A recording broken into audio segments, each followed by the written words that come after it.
Hi, എല്ലാവർക്കും സ്വാഗതം. Good evening. എല്ലാവരും ജോലിയൊക്കെ കഴിഞ്ഞ് ഫ്രീ ആയോ? ഫ്രീ ആയി കാണൂല. ഫ്രീ ആവാത്ത ആൾക്കാർ യാത്രാവേളകളിൽ ബസ്സിൽ ട്രെയിനിൽ ഒക്കെ ഇരുന്നിട്ട് എൻ്റെ വീഡിയോ കാണുന്ന സുന്ദരമായ നിമിഷത്തെക്കുറിച്ച് ഞാൻ ഓർത്തുകൊണ്ടാണ് ഈ വീഡിയോ ഇടുന്നത്. ഞാൻ എൻ്റെ ഈ വീഡിയോയിൽ എപ്പോഴും എൻ്റെ ജീവിതമാണ് പറയുന്നത്. എൻ്റെ ജീവിതത്തെക്കുറിച്ച് കൂടുതൽ പറയുന്നത് കൊണ്ട് തന്നെ നിങ്ങളൊക്കെ എൻ്റെ ഈ വീഡിയോ കാണണമെന്ന് വിചാരിക്കുന്നു. ഇത് ഞങ്ങളുടെ ലോകം, നൈമിത്രയുടെ ലോകത്തിൽ നിന്നാണ് ഞാനിന്ന് വീഡിയോ ചെയ്യുന്നത്. എൻ്റെ ബാറ്റ് കാണുന്നത് ഞങ്ങളുടെ നൈമിത്രയാണ് കേട്ടോ. അപ്പോൾ ഞാൻ എൻ്റെ ജീവിതത്തെക്കുറിച്ച് പറയുന്ന ഒരു സെക്ഷനാണ് എടുക്കുന്നത്, ഈ വീഡിയോ എടുക്കുന്നത്. എന്ന് വെച്ചാൽ ഡിസബിലിറ്റി ഉള്ളവരുടെ സെക്ഷൻ, ഡിസബിലിറ്റി ഉള്ളവരെ കുറിച്ച് പറയുന്ന ഒരു സെക്ഷൻ, അതാണ് ഇപ്പോൾ എടുക്കുന്നത് കേട്ടോ. അപ്പോൾ ആ കാര്യത്തെക്കുറിച്ച് പറയുമ്പോൾ ഒന്നാമതായിട്ട് എനിക്ക് പറയാനുള്ളത്, നമ്മൾ വീൽ ചെയറിൽ ഇരുന്നു കൊണ്ട് നമ്മളൊരു അഭിപ്രായം പറയുമ്പോൾ, ഏതെങ്കിലും ഒരു വിഷയത്തെക്കുറിച്ച് നമ്മളൊരു അഭിപ്രായം പറയുകയാണെങ്കിൽ പല ആൾക്കാരും പറഞ്ഞിട്ടുണ്ട്, കയ്യും കാലും ഉണ്ടായിരുന്നെങ്കിൽ തറയിലും നിൽക്കൂലായിരുന്നു, കയ്യും കാലും കൂടെ കൊടുത്തിരുന്നെങ്കിൽ ദൈവം. എൻ്റെ വീട്ടിലൊക്കെ തന്നെ എപ്പോഴും തമാശയായിട്ട്, അവർക്കറിയാതെ തന്നെ എൻ്റെ വീട്ടിലെ എൻ്റെ ബന്ധുക്കളൊക്കെ ഇങ്ങനെ പറയുന്നു, കയ്യും കാലും കൂടെ ഉണ്ടായിരുന്നെങ്കിൽ തറയിൽ നിൽക്കൂലായിരുന്നു. തമാശ രൂപേണയും ദേഷ്യപ്പെട്ട് എൻ്റെ കൂടെ അല്ലാതെ പലരിടത്തും പറഞ്ഞിട്ടുണ്ട്. അപ്പോൾ ഇങ്ങനെ ഇരിക്കുന്നെങ്കിൽ എന്ന് പറയും. അപ്പോൾ ഞാൻ എപ്പോഴും പറയുന്ന പോലെ സാധാരണ മനുഷ്യരെ പോലെയുള്ള വ്യക്തികൾ, ഹൃദയം, മനസ്സ്, ചിന്ത, എല്ലാ ദേഷ്യം, ഇഷ്ടം, ആഗ്രഹങ്ങൾ, സ്വപ്നങ്ങൾ എല്ലാ മനുഷ്യരെയും പോലെ തന്നെ. ഡിസബിലിറ്റി ഉണ്ട്, നിങ്ങളൊരു വ്യത്യസ്ത അന്യഗ്രഹ ജീവിയായിട്ട് കാണേണ്ട ആവശ്യമേ ഇല്ല എന്നാണ് എനിക്ക് പറയാനുള്ളത്. അതിൻ്റെ പാക്കിങ് കണ്ടൊക്കെയാണ് കേട്ടോ, അതുകൊണ്ടാണ് ഈ സൗണ്ട് ഡിസ്റ്റർബൻസ്.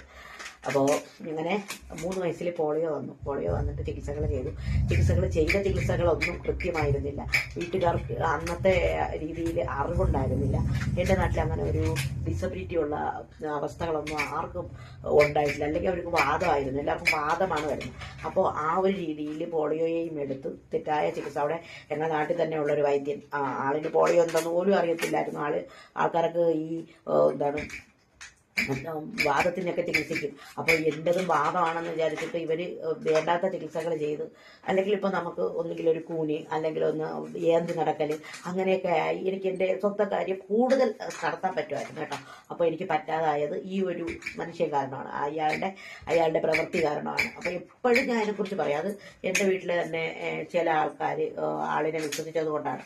പലരും പറഞ്ഞു പിന്നെ അങ്ങനെ ചെയ്യരുതെന്നൊക്കെ. അപ്പോൾ അതിനില്ല, അറിവില്ലായ്മ കൊണ്ട് സംഭവിച്ചത് കൊണ്ട് എൻ്റെ ജീവിതം പോയി. അപ്പോൾ ഇനി പോളിയോയോ അല്ലെങ്കിൽ സ്പൈനൽ കോഡ് ഇഞ്ചുറിയോ ഒക്കെ വന്നാൽ ആദ്യമായിട്ട് നിങ്ങൾ അലോപ്പതിയിൽ തന്നെ പോവുക, അലോപ്പതിയെ തന്നെ ആശ്രയിക്കുക. പിന്നെ ഞാൻ ഒരിക്കലും ആയുർവേദമോ ഹോമിയോപ്പതിയോ നല്ലതല്ല എന്ന് പറയില്ല കേട്ടോ. അതിൻ്റെതായ രോഗകാരണങ്ങളുള്ളവർക്ക് ആയുർവേദവും ഹോമിയോപ്പതിയും വളരെ നല്ലതായിരിക്കും. കാരണം അലർജിക്ക് എത്ര തന്നെ മരുന്ന് കഴിച്ചാലും നമുക്ക് നമ്മുടെ അല്ലാതെ വരുന്ന അലർജികൾക്ക് ഹോമിയോ തരുന്ന ഒരു ഗുണം അലോപ്പതിക്ക് കിട്ടാറില്ല. കാരണം സെട്രിസിനോ അതുപോലുള്ള ഗുളികകളോ ഒക്കെ കഴിച്ചിട്ട് നമ്മൾ ഉറങ്ങുന്നതല്ലാതെ പിറ്റേ ദിവസം നമുക്ക് അങ്ങനെ തന്നെ വരും. അതാണ്. അപ്പോൾ അതുകൊണ്ട് നിങ്ങൾ ദയവായിട്ട് നിങ്ങളുടെ കുടുംബത്തിൽ ഏതെങ്കിലും തരത്തിലുള്ള അസുഖം ഉണ്ടെങ്കിൽ മെഡിക്കൽ സ്റ്റോറിൽ നിന്ന് ഗുളിക വാങ്ങിച്ച് കഴിക്കുകയോ തെറ്റായ രീതിയിലുള്ള ഡോക്ടർമാരെ കാണുകയോ ചെയ്യാതെ തീർച്ചയായിട്ടും നിങ്ങൾ നല്ല ചികിത്സ തന്നെ തരുക. ഇനി രണ്ടാമത്തെ കാര്യം പറയാനുള്ളത്, ഡിസബിലിറ്റി ഉള്ള ഞങ്ങളെപ്പോലെയുള്ള ആൾക്കാർ, ഒന്നാമതായിട്ട് ബന്ധുക്കളാണ് കേട്ടോ. ഈ ബന്ധുക്കൾ എന്ന് പറയുന്നത് പ്രത്യേകിച്ച് മിക്കവാറും നമ്മളെ സമൂഹം, അല്ലെങ്കിൽ നമ്മളെ നാട്, നമ്മുടെ വീട്, നമ്മളെ ബന്ധുക്കൾ, നമ്മുടെ അയൽക്കാർ, നമ്മുടെ സമൂഹം ആദ്യം കൂടുതൽ പരിഗണന കൊടുക്കേണ്ടത് ഡിസബിലിറ്റി ഉള്ള ആൾക്കാർക്കാണ്. മാതാപിതാക്കളാണെങ്കിലും ശരിയാണ്. മാതാപിതാക്കൾ 2, 3, 4 മക്കളുണ്ടെങ്കിൽ ആദ്യം സേഫ് ആക്കി വെക്കേണ്ടത് ഇങ്ങനെ ഒരു കുട്ടിയുടെ ജീവിതം ആണ്. വിദ്യാഭ്യാസം ചെയ്യിപ്പിച്ചിട്ട്, കൂടുതലും വിദ്യാഭ്യാസം ചെയ്യിപ്പിച്ചിട്ടാണ് കേട്ടോ, വിവാഹം കഴിപ്പിച്ച് വെച്ചിട്ടല്ല. കാരണം വിവാഹം ഒരു സേഫ് സോണൊന്നും അല്ല. വിവാഹം വേണമെങ്കിൽ കഴിക്കാവുന്നതാണ്, സേഫ് സോണേ അല്ല. പിന്നെ നമ്മളെ ജീവിച്ചു പോകുമ്പോൾ നമ്മുടെ ജീവിതത്തിൽ എന്തെങ്കിലുമൊക്കെ ഒരു താങ്ങ് നമുക്ക് ആവശ്യമുണ്ട്, ഒരാളിൻ്റെ സ്നേഹം നമുക്ക് ആവശ്യമുണ്ട് എന്ന് വരുമ്പോൾ ആ നിമിഷത്തിൽ നമ്മൾ ചിന്തിക്കേണ്ടതാണ് വിവാഹം എന്ന് പറയുന്നത്. അല്ലാതെ ഒരു ജോലി, നമ്മൾ ഫിനാൻഷ്യലി സ്റ്റേബിൾ ആവുക എന്നത് വലിയ കാര്യമാണ് കേട്ടോ. അത് ഡിസബിലിറ്റി ഉള്ള ഒരു കുട്ടി, ഒരാൾ ഒരു വീട്ടിലുണ്ടാകുമ്പോൾ അവർക്ക് ഇതിപ്പോൾ നമ്മൾ ഡിസബിലിറ്റി ഉള്ള ആൾക്കാരായതുകൊണ്ടാണ് ഇത് കേൾക്കുന്നത്. മറ്റാൾക്കാർക്ക് ഇതൊരു വിഷയമേ അല്ല. അവർക്ക് നമ്മൾ ഒരു അന്യഗ്രഹ ജീവി തന്നെയാണ്. അവരുടെ വീട്ടിലെ കല്യാണങ്ങൾക്കോ അവരുടെ വീട്ടിലെ പ്രധാനപ്പെട്ട കാര്യങ്ങൾക്കോ ഒന്നും നമ്മളൊരു ആവശ്യ ഘടകമേ അല്ല. മറിച്ച് അവർക്ക് ഒരു നമ്മളെ കൂടെ അക്സെപ്റ്റ് ചെയ്യാം. അത് നമ്മളോട് ചെയ്തൊരു ഫേവർ പോലെ അല്ലെങ്കിൽ ഒരു ഔദാര്യം പോലെയാണ് അവർ കരുതുന്നത്. അങ്ങനെ തന്നെയാണ് ഇപ്പോൾ ഡിസബിലിറ്റി ഉള്ള ആൾക്കാരുടെ വിവാഹത്തെക്കുറിച്ച് ഞാൻ ആദ്യം ഒരു വീഡിയോയിൽ പറഞ്ഞു. അപ്പൊ അതുകൊണ്ട് അതവിടെ നിൽക്കട്ടെ. ഞാൻ ഇന്ന് പറയാൻ പോകുന്നത്, നമ്മളിപ്പോൾ ഒരു ബിസിനസ് ചെയ്യുന്നു. ബിസിനസ് ചെയ്യുമ്പോൾ, ഞാനൊരു സ്ത്രീയാണ്, ബിസിനസ് ചെയ്യുമ്പോൾ നമ്മളെ കൂടെ ഒരു 1 2 അതിലധികമോ പുരുഷന്മാരായിരിക്കും ഉണ്ടായിരിക്കും സഹായിക്കാനായിട്ട്. അപ്പോൾ ഡിസബിലിറ്റി ഉള്ള ഒരാളല്ലേ, ഡിസബിലിറ്റി ഉള്ള ഒരാളാവുമ്പോൾ അവർക്ക് കിട്ടുന്ന സഹായം, സപ്പോർട്ട്, അത് ചിലപ്പോൾ മനസ്സുള്ളവർക്കായിരിക്കും അങ്ങനെ തോന്നുന്നത്. എന്ന് വെച്ചാൽ ഇവരൊപ്പം നിൽക്കണം എന്ന മനസ്സ്. അത് അവരുടെ ഔദാര്യമൊന്നുമല്ല, അവർക്ക് എല്ലാവർക്കും തോന്നത്തില്ല. എല്ലാവരും ഓടി നടക്കുന്നവരുടെ കൂടെ ഓടാനല്ലേ ശ്രമിക്കുകയുള്ളൂ. അപ്പൊ അവർക്ക് ഏതെങ്കിലും ഒരു പുരുഷന്റെ കൂടെ, ഇപ്പൊ ഞാനിപ്പോ ഒരു പുരുഷ സുഹൃത്തിന്റെ കൂടെ വണ്ടിയിൽ യാത്ര ചെയ്താ വണ്ടിയിൽ യാത്ര ചെയ്യുന്ന കണ്ടില്ലേ, അവന്റെ കൂടെയാണ് ഇപ്പൊ എന്തൊക്കെ പറയുന്ന തരം താഴ്ന്ന രീതിയിലുള്ള സംസാര രീതികളെ കുറിച്ച്, അല്ലെങ്കിൽ ഇപ്പൊ വണ്ടിയിലൊക്കെ എടുത്തൊക്കെ കയറ്റണമല്ലോ. അപ്പൊ ഈ സ്ത്രീകളായ ഭിന്നശേഷി എന്നൊന്നും പറയണ്ട, ഡിസബിലിറ്റി എന്ന് തന്നെ പറയാം. ഡിസബിലിറ്റി ഉള്ള ആൾക്കാരെ എടുത്തൊക്കെ കയറ്റത്തിനും പുരുഷന്മാരായിരിക്കും, ഓട്ടോക്കാരായിരിക്കും, അല്ലെങ്കിൽ സ്ഥിരം ഒരു ഓട്ടോക്കാരൻ, അല്ലെങ്കിൽ സ്ഥിരം ഒരു വീട്ടിലുള്ള ഒരു പുരുഷൻ, അടുത്തുള്ള ഒരു പുരുഷൻ ആയിരിക്കും.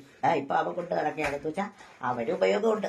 ഇത് ഞാൻ പല സ്ഥലത്തു നിന്ന് കേട്ടിട്ടുള്ളതാണ്, പല സ്ഥലങ്ങളിൽ നിന്ന് അനുഭവിച്ചിട്ടുള്ളതാണ്. ഇവിടെ ഒരു ജയരാജ് സംവിധാനം ചെയ്തൊരു സിനിമയുണ്ട് സ്നേഹം. അതിൽ ജോമോള് ഇങ്ങനെ നോക്കിക്കൊണ്ടിരുന്ന അമ്മ മരണപ്പെട്ടപ്പോ ആരുമില്ല. അപ്പൊ ജോമോള് ഏറ്റവും കൂടുതൽ സംസാരിച്ചുകൊണ്ടിരുന്ന ജയറാമിനോടാണ്. അപ്പൊ ജയറാം ഇങ്ങനെ എന്നും പോയി അവസാനം ജയറാം ഈ ജോമോക്ക് എല്ലാ കാര്യവും ചെയ്തു കൊടുക്കണം ജോമോളുടെ കഥാപാത്രത്തിന്. അപ്പൊ എന്ത് ചെയ്തു, ജയറാം എല്ലാവരും പറഞ്ഞു ഇപ്പം എപ്പോഴും അവിടെയാണ് അവർക്കെല്ലാം ചെയ്തു കൊടുക്കുകയാണ് എന്നൊക്കെ പറഞ്ഞു. നിങ്ങൾക്കൊക്കെ അങ്ങനെ നിങ്ങൾ പറയുന്നെങ്കിൽ ഞാൻ കെട്ടിക്കോളാന്ന് പറഞ്ഞ് ജോമോളെ കല്യാണം കഴിച്ചു. എന്നിട്ട് ജോമോളെ ജയറാം നോക്കുന്നത് ഒരു നല്ല പാട്ടൊക്കെയുള്ള സ്നേഹം എന്ന് പറയുന്ന സിനിമ. പിന്നെ ആ സിനിമ അതിലങ്ങനെയാണ്. അപ്പോൾ ഓരോരുത്തരും ഇങ്ങനെ ഒരു നാട് അല്ലെങ്കിൽ ബന്ധുക്കൾ ഒക്കെ ഇതുപോലെ ഒരാൾ സഹായിച്ചാൽ ഉടനെ പറയും അത് അവന്റെ കൂടെ തന്നെ, അല്ലെങ്കിൽ അങ്ങനെ ആവുന്നത് നല്ലതല്ലേ. അങ്ങനെ ഒരാൾക്ക് താങ്ങാവുന്നെങ്കിൽ അത് ഡിസബിലിറ്റി ഉള്ളവരുടെ കാര്യത്തിൽ പറയാൻ പാടില്ല. നാട്ടുകാരൊക്കെ ഇപ്പൊ എന്ത് പറയും, നാട്ടുകാരൊക്കെ ഇപ്പൊ എന്തെങ്കിലും പറയും, ജാതി, മതം, അവരുടെ കുടുംബ പശ്ചാത്തലം, അവരുടെ ഇല്ലായ്മ, അല്ലെങ്കിൽ അവരുടെ ചിലപ്പോൾ പുരുഷന്റെ സ്വഭാവം കൊള്ളാതെ ആയിരുന്നിട്ടുണ്ടാവാൻ മുന്നേ ഇതൊക്കെ ഇങ്ങനെ എടുത്ത് പറയും. ഇതിപ്പം അവളെ കാര്യം പോക്കായി, അവളെ പറ്റിച്ച് അവളെ പിന്നെ ഇപ്പൊ എന്തുകൊണ്ടാണ് കൂടെ നിൽക്കുന്നത്, ഒന്നും കാണാതെ അല്ല കൂടെ നിൽക്കുന്നത് എന്ന് പറയും. നമ്മൾ നൈമിത്രം തുടങ്ങിയ സമയത്ത് കുറെ പേര് ഇങ്ങനെ പറഞ്ഞിട്ടുണ്ട്. അപ്പൊ അങ്ങനെ പറഞ്ഞത് കൊണ്ട് അതിനൊരു വിശദീകരണം, നമ്മുടെ ജീവിതത്തിൽ നമ്മൾ അനുഭവിച്ചതും അല്ലെങ്കിൽ എന്റെ പ്രിയപ്പെട്ട എന്റെ ഡിസബിലിറ്റി ഉള്ള സ്ത്രീ സൗഹൃദങ്ങൾ അനുഭവിച്ചതുമായ കാര്യങ്ങളെ കുറിച്ചാണ് ഇന്ന് പറഞ്ഞത് കേട്ടോ. അപ്പൊ ഡിസബിലിറ്റി ഉള്ളവർ അനുഭവിക്കുന്ന ഓരോ കാര്യങ്ങളെ കുറിച്ചും ഓരോ ദിവസവും പറയാം. നിങ്ങൾ ഇന്നു മുതൽ നിങ്ങൾ ഒരു 5 പേരെങ്കിലും തീരുമാനം എടുക്കുക. എന്താണ്, നമ്മളിനി ഇങ്ങനെ പറയില്ല. ഡിസബിലിറ്റി ഉള്ളവരെ കെയർ ചെയ്യുന്നത് അത് ഒരു മനസ്സാണ്, അത് അവർ കാണിക്കുന്നത് മനുഷ്യത്വം, ഭൂമിയിലെ ദൈവികതയാണ്. അതാണ് ദൈവികത, ആണായാലും പെണ്ണായാലും. അപ്പൊ അതുകൊണ്ട് ദയവ് ചെയ്ത് അപവാദങ്ങൾ പറയുമ്പോൾ, ഡിസബിലിറ്റി ഉള്ളവരെയൊക്കെ ചേർത്ത് പറയുമ്പോൾ, നമ്മൾ പറയില്ലേ മറ്റേ ഒരു പ്രശസ്ത പിന്നെ സിനിമാ സംഘടനയിലെ ആൾക്കാർ അങ്ങോട്ടും ഇങ്ങോട്ടും പ്രാവിയതുപോലെ, നിനക്ക് അങ്ങനെ പറഞ്ഞാൽ നിനക്ക് അങ്ങനെ വരും, ഇങ്ങനെ ഒരു ശമിക്കൂല. അങ്ങനെയല്ല, നമ്മളെ മനസ്സ് നൊന്നിട്ട് നമ്മൾ പറയും, ദൈവമേ നമുക്ക് ആരെങ്കിലും ഒരാൾ സഹായത്തിന് വന്നിട്ട് ഒരു ഗ്ലാസ് വെള്ളം പോലും തരാത്ത ബന്ധുക്കളായിരിക്കും, അല്ലെങ്കിൽ സമൂഹമായിരിക്കും. പിന്നെ സഹായത്തിന് വന്നപ്പോൾ അവരിങ്ങനെയല്ലല്ലോ പറയേണ്ടിയിരുന്നത്, ആ കൊച്ചിന് അങ്ങനെ കിട്ടിയില്ലേ, അത് നല്ലത് തന്നെ, ദൈവമേ അത് നല്ല കാര്യം എന്ന് പറയുന്ന ഒരു സമൂഹമാണ് ഇവിടെ വരുന്നത്. അപ്പോൾ നമ്മൾ അച്ചാർ പാക്ക് ചെയ്തോണ്ടിരിക്കുന്നു. ആ മഞ്ഞ ബോട്ടിൽ ഒന്ന് തരാവോ, മഞ്ഞ ബോട്ടിൽ കാത്തച്ചൂടെ ഉണ്ട്, അതിന് പാക്ക് ചെയ്തോണ്ടി കണ്ടോ, എന്റെ ഡ്രസ്സുമായി യോജിക്കുന്ന നല്ല. ഇപ്പൊ നമ്മൾ പാക്ക് ചെയ്തെടുത്തേ ഉള്ളൂ, മഞ്ഞ കളർ അച്ചാറാണ് കേട്ടോ. എനിക്ക് ഭയങ്കര ഇഷ്ടമാണ് ഈ അച്ചാർ. നിങ്ങൾക്ക് ആർക്കെങ്കിലും വേണം ഞാൻ ഇപ്പൊ നമ്പർ കൊടുത്തേക്കാം, നിങ്ങൾ പിന്നെ വിളിക്കണം. അതിന്റെ ഇത് കാണാനായിട്ട് ഇതാണ് കേട്ടോ. അത് 500 ഗ്രാമിന്റെ പാക്കറ്റ്. ഇത് എത്ര, 250 380 ഗ്രാമാണ്. സൂപ്പർ അച്ചാറാണ്. പനി ടൈമിൽ കഞ്ഞി കുടിക്കാം കേട്ടോ. അപ്പോ ആവശ്യക്കാരെ ഈ നമ്പറിൽ വിളിച്ചാൽ മതി. അപ്പോ ശരി, എന്താ അതൊന്ന് കാണിച്ചിട്ട് ഓക്കെ. പാക്ക് ചെയ്ത് വെച്ചിരിക്കാൻ ഇതെല്ലാം പാക്ക് ചെയ്ത് വെച്ചേക്കുന്ന നാരങ്ങ അച്ചാറ്, ഇഞ്ചിക്കറി, മാങ്ങ പാക്ക് ചെയ്യാൻ ഇരിപ്പുണ്ട്. പിന്നെ ഉള്ളതാണ്ട് ഇവിടെ എല്ലാം ഒക്കെ പാക്ക് ചെയ്ത് വെച്ചിട്ടുണ്ട്, കുറേ ഐറ്റംസ്, എല്ലാ ഐറ്റംസും ഉണ്ട്.